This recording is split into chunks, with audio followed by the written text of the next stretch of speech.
Hello hi everyone, ഞാൻ നിധി. എനിക്ക് 9-10 വയസ്സുള്ളപ്പോഴാണ് ഞങ്ങളുടെ നാട്ടിൽ കുഞ്ഞിപ്പെണ്ണെടുത്തി എന്ന് പറഞ്ഞ ഒരു ചേട്ടത്തിയുണ്ട്. വളരെ സുന്ദരിയായ ചേട്ടത്തി. 65 വയസ്സ് പ്രായം കാണും. ചേട്ടത്തിയുടെ മകൾക്ക് കുഞ്ഞുങ്ങളുണ്ടാവുന്നില്ല എന്നൊരു വിഷമമുണ്ടായിരുന്നു. അങ്ങനെ 4-5 വർഷത്തെ ഇടവേളയ്ക്ക് ശേഷം ചേച്ചി പ്രഗ്നൻ്റ് ആകുന്നു. ചേച്ചി കുഞ്ഞുണ്ടാകുന്നു. അപ്പോൾ എല്ലാവർക്കും ഒരു കോമൺ സങ്കടമെന്ന് ചേച്ചി കുഞ്ഞുങ്ങളില്ല എന്നുള്ളത്. അപ്പോൾ കുഞ്ഞുങ്ങളുണ്ടായി അത് കാണാൻ സന്തോഷത്തോടു കൂടി ആ വീട്ടിലേക്ക് ഞാനും അമ്മയും ചെന്നു. പക്ഷേ എന്തുകൊണ്ടോ ആ വീട്ടിലൊരു കുഞ്ഞുണ്ടായിരുന്ന സന്തോഷമൊന്നും ആരുടെ മുഖത്ത് കാണാനില്ല. ഒരു മരണവീടിൻ്റെ പ്രതീതിയാണ് ആ വീട്ടിൽ മൊത്തം.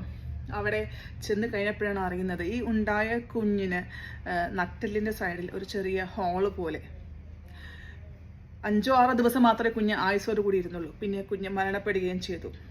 സ്പൈന ബിഫിഡ എന്ന് പറഞ്ഞ ഫോളിക് ആസിഡിൻ്റെ ഡെഫിഷ്യൻസി കാരണം അമ്മയിൽ ഗർഭകാലത്തിൽ അമ്മയിൽ ഉണ്ടാകുന്ന ഫോളിക് ആസിഡിൻ്റെ ഡെഫിഷ്യൻസി കാരണം കുഞ്ഞിനുണ്ടാകുന്ന ഒരു പ്രശ്നമാണ് ഈ നട്ടലിൻ്റെ സ്ഥലത്തെ ഈ ചെറിയ ഒരു ഹോൾ, സ്പൈന ബിഫിഡ എന്ന് പറഞ്ഞ അസുഖം എന്ന് പിന്നീട് എനിക്ക് മനസ്സിലായി. നമ്മുടെ മലപ്പുറത്തെ അസ്മയുടെ മരണവും കോഴിക്കോട്ടെ അക്യുപങ്ചർ ഡോക്ടേഴ്സിൻ്റെ വീഡിയോസും അക്കുഷ് സംഘടനയുടെ അവാർഡ് ദാന ചടങ്ങുകളെല്ലാം ഞാൻ സൂക്ഷ്മമായി വീക്ഷിക്കുന്നുണ്ടായിരുന്നു. എല്ലാവരുടെയും പ്രതികരണമൊക്കെ ഒന്ന് അറിഞ്ഞു കഴിഞ്ഞതിന് ശേഷം മാത്രം പ്രതികരിക്കാമെന്ന് വെച്ചു.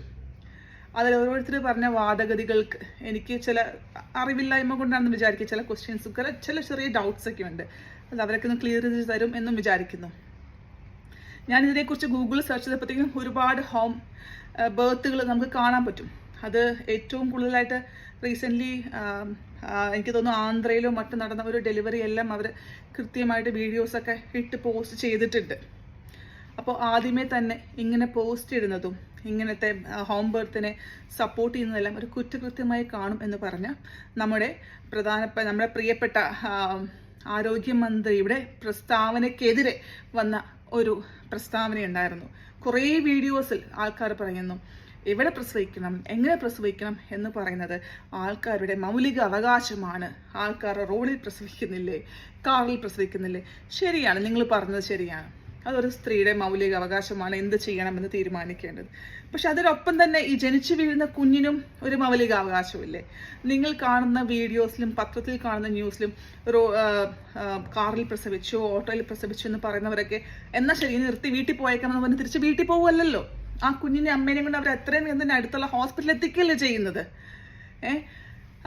അതുപോലെ തന്നെ കുറേ ആൾക്കാർ പറഞ്ഞു മൗലിക അവകാശം. അപ്പോൾ ഈ ജനിച്ച് വീഴുന്ന കുഞ്ഞിന് കൃത്യമായ ആരോഗ്യ പരിരക്ഷ കിട്ടുക എന്നുള്ളത് ആ കുട്ടിയുടെ അവകാശമല്ലേ?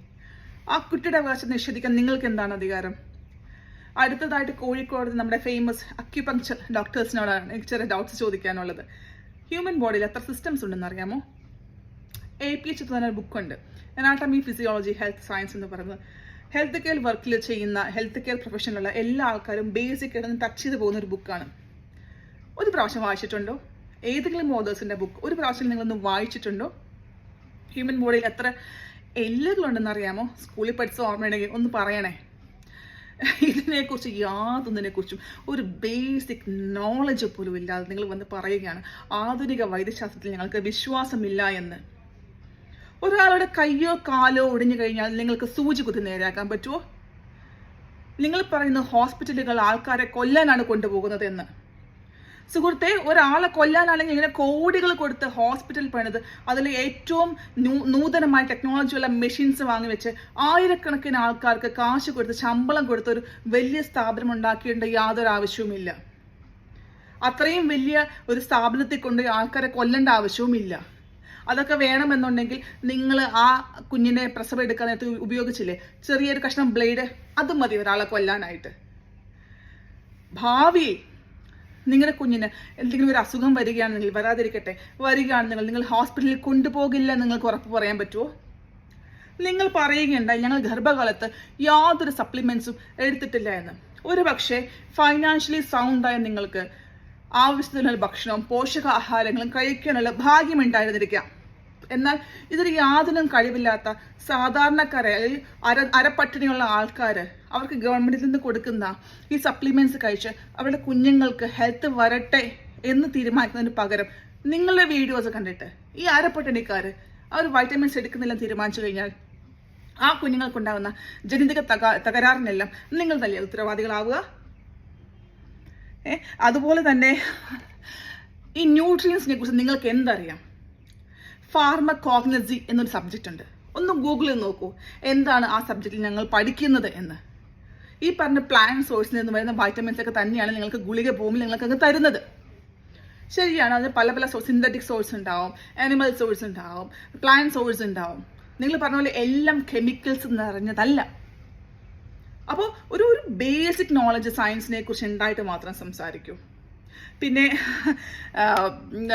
അക്കിഷ് സംഘടനയുടെ പ്രധാനപ്പെട്ട അധികാരി ചാനലിൽ വന്ന് ചർച്ചയിൽ പറയുകയുണ്ടായി, എൻ്റെ ഭാര്യയ്ക്ക് ആദ്യത്തെ പ്രസവം കഴിഞ്ഞപ്പോൾ ഉണ്ടായ തിക്താനുഭവങ്ങൾ കാരണം ഞങ്ങൾക്ക് ബന്ധപ്പെടുമ്പോൾ ഭയങ്കര ബുദ്ധിമുട്ടാണ്, അതുകൊണ്ട് എൻ്റെ ഭാര്യയ്ക്ക് പിന്നെ ഹോസ്പിറ്റലിൽ പോവാനേ ഭയമാണ് എന്ന്.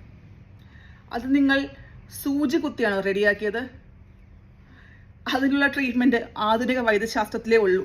അക്യുപങ്ചർ കാരണം ഈ പ്രശ്നം പരിഹരിക്കാൻ കഴിയത്തില്ല എന്ന് വിനീതപൂർവ്വം അറിയിച്ചു കൊള്ളട്ടെ.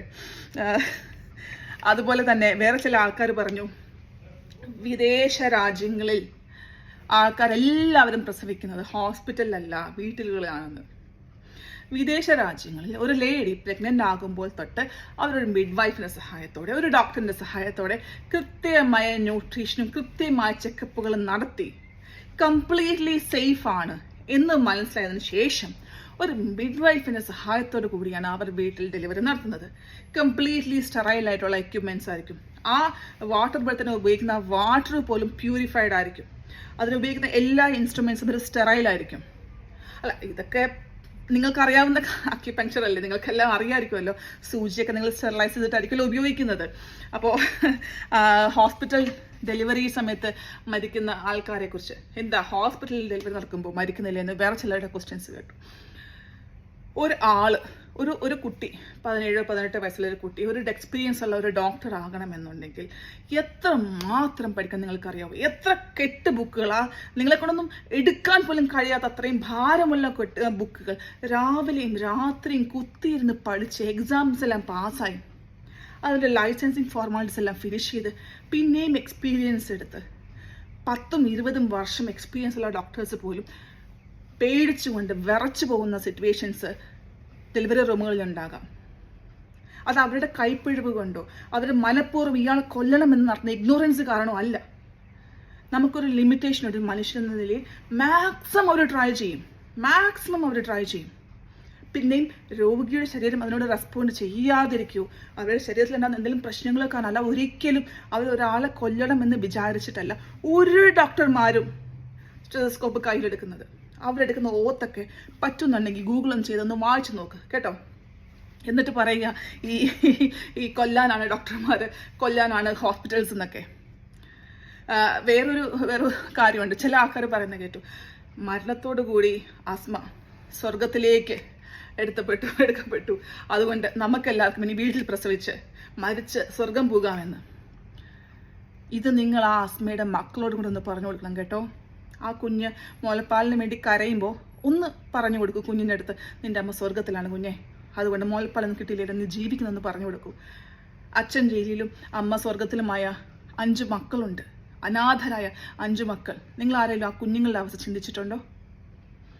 എന്നിട്ടാണ് നിങ്ങൾ പറയുന്നത് സ്വർഗത്തിൽ നിന്ന് എന്താ സുഹൃത്തുക്കളെ, മനുഷ്യരല്ലേ, കുഞ്ഞുങ്ങളല്ലേ, അവർക്കറിയാമോ സ്വർഗവും നരകവും? അവർക്കുള്ള 2-3 വികാരങ്ങൾ ഭക്ഷണം കഴിക്കണം, വിശപ്പെന്നുള്ളൊരു വികാരമാണ് അവർക്കുള്ളത്. അവർക്ക് വേണ്ടത് അച്ഛനും അമ്മയുമാണ്. സ്വർഗവും നരകവും അല്ല കുഞ്ഞുങ്ങൾക്ക് വേണ്ടത്.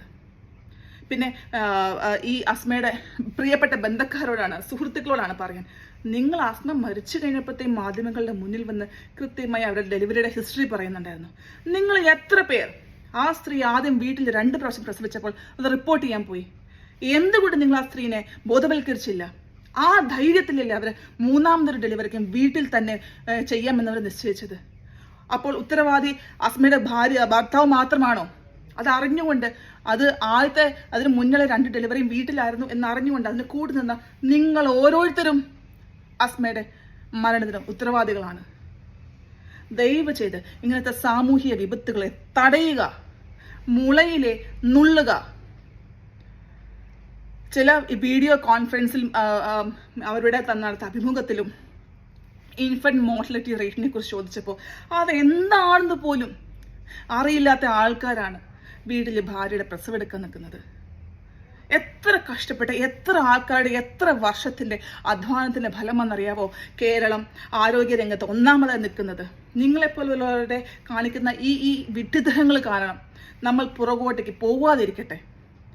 വിദേശത്തു നിന്നുള്ള ആൾക്കാർ ട്രീറ്റ്മെൻറ്റ് നോക്കി വരുന്നത് ഇന്ത്യയിലേക്കാണ്, കേരളത്തിലേക്കാണ്. ദയവ് ചെയ്ത് നമ്മുടെ ആരോഗ്യരംഗത്തെ നിങ്ങൾ തകർക്കരുത് എന്ന് അപേക്ഷിച്ചുകൊണ്ട് നിർത്തുന്നു. നന്ദി. നിധി.